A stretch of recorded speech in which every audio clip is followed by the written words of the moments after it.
नमस्कार, आप देख रहे हैं 4 PM राजस्थान और मैं हूं आपके साथ अनन्या मिश्रा। राजस्थान की 7 सीटों पर होने वाले विधानसभा के उपचुनावों को लेकर अब इंतजार की घड़ियां खत्म हो गई है। जी हां, महाराष्ट्र झारखंड विधानसभा चुनाव के साथ साथ राजस्थान के चुनाव का ऐलान हो गया है। भारत निर्वाचन आयोग ने प्रेस कॉन्फ्रेंस कर चुनाव की तारीखों का ऐलान कर दिया। राजस्थान में 7 सीटों पर उपचुनाव 13 नवंबर को होंगे और चुनाव के नतीजे 23 नवंबर को आएंगे। उपचुनाव की तारीखों के ऐलान के बाद राजनीतिक सरगर्मियां बहुत तेज बढ़ गई हैं। चुनावी पार्टियां लगातार चुनावों को लेकर मंथन कर रही हैं। हरियाणा, जम्मू कश्मीर में चुनाव नतीजे आने के बाद से बीजेपी और कांग्रेस दोनों ने अब उपचुनाव की सीटों पर रणनीति बनाना शुरू कर दिया है। वहीं टिकटों को लेकर प्रत्याशी पूरी दमखम के साथ आलाकमान से सिफारिश लगाने में कोई कोर कसर नहीं छोड़ रहे हैं। राजस्थान में जिन 7 सीटों पर चुनाव होना है वो है दौसा, देवली, उनियारा, सांभर, झुंझुनू, चौरासी, खींवसर और रामगढ़ विधानसभा सीट है। बीजेपी और कांग्रेस समेत सभी पार्टियां इस वक्त चुनावी तैयारी में लगी हैं। राजस्थान में उपचुनाव वाली 7 विधानसभा सीटों पर कांग्रेस ने मंगलवार को एआईसीसी इंचार्ज के नाम का ऐलान कर दिया है। कांग्रेस ने 3 नेताओं को जीत की जिम्मेदारी सौंपी है। इनमें चिरंजीव राव और ऋत्विक मकवान और पूनम पासवान का नाम शामिल है। नोटिफिकेशंस के अनुसार एक हफ्ते पहले हरियाणा में विधानसभा चुनाव हारे चिरंजीव राव राजस्थान की झुंझुनू, खींवसर और रामगढ़ विधानसभा में कांग्रेस की जीत सुनिश्चित करने की जिम्मेदारी संभालेंगे। इसी तरह ऋत्विक मकवाना सलम्बुर और चौरासी विधानसभा में अहम जिम्मेदारी निभाएंगे। वहीं पूनम पासवान को दौसा और देवली उनियारा विधानसभा सीट की जिम्मेदारी दी गई है। वहीं अब इसी के साथ आपको हम बताते चले कि कांग्रेस ने इन नामों का ऐलान ऐसे समय पर किया है जब चुनाव आयोग ने उपचुनाव की तारीखों का ऐलान कर दिया। चुनाव आयोग ने दिल्ली स्थित विज्ञान भवन में चुनाव आयोग की प्रेस कॉन्फ्रेंस में महाराष्ट्र और झारखंड की विधानसभा सीटों के चुनाव के साथ ही राजस्थान उपचुनावों की तारीखों का भी ऐलान कर दिया। चुनाव आयोग ने राजस्थान के साथ देश भर की 50 विधानसभा सीटों पर होने वाले उपचुनाव की तारीखों का ऐलान कर दिया है। इन 7 सीटों में से कांग्रेस के पास रामगढ़, दौसा, झुंझुनू और देवली उनियारा सीट थी, जबकि खींवसर पर आरएलपी, चौरासी पर बाप और सलम्बुर सीट पर भाजपा का कब्जा था। हरियाणा चुनाव में जीत से उत्साहित भाजपा ने इन सभी सीटों को जीतने के लिए अलग अलग प्लान बनाया है। वहीं लोकसभा चुनाव के बाद होने वाले इस उपचुनाव में इंडिया गठबंधन नजर नहीं आ रहा है। कांग्रेस ने भी सभी सीटों पर चुनाव लड़ने की तैयारी की है।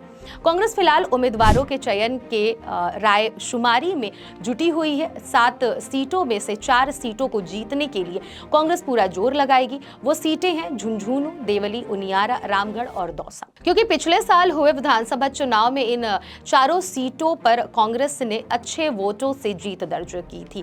फिर 3 सीटों के विधायकों के सांसद निर्वाचित होने के चलते ये सीट खाली हो गई। वहीं आपको हम बताते चले कि एक सीट जुबेर खान के निधन के चलते खाली हो गई।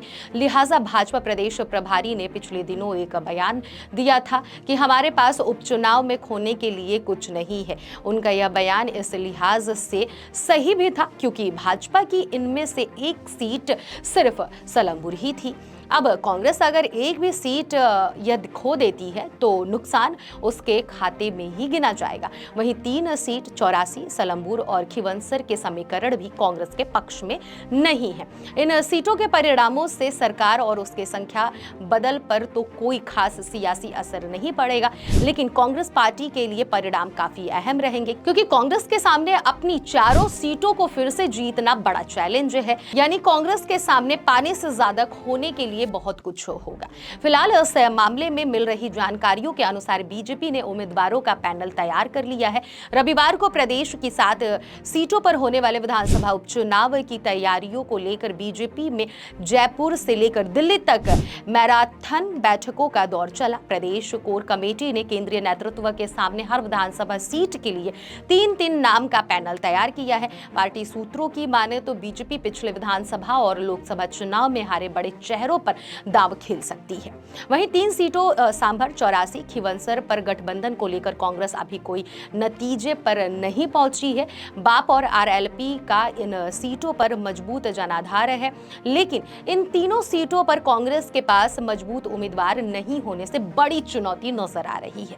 कांग्रेस अगर खुद के उम्मीदवार उतारती है तो वह फिर से तीसरे नंबर पर जा सकती है। जानकारों का कहना है कि ऐसे में कांग्रेस अपनी पूरी ताकत चारों सीटों को जीतने में लगाएगी, लेकिन उम्मीदवार के चयन को लेकर इन 3 सीटों पर कांग्रेस के लिए चुनौती कम नहीं है, क्योंकि कांग्रेस के ही ओला, हरीश मीणा, मुरारी मीणा और जुबेर खान के परिवार से टिकट को लेकर मजबूत डिमांड की जा रही है। ऐसे में देखना होगा कि कांग्रेस वंशवाद से किनारा करते हुए गठबंधन धर्म निभाएगी या फिर इन्हीं के सदस्यों को टिकट देगी। आदिवासी बेल्ट की सीट 84 पर बाप पार्टी का दबदबा है। राजकुमार रोत लगातार 2 चुनाव यहां से जीत चुके हैं।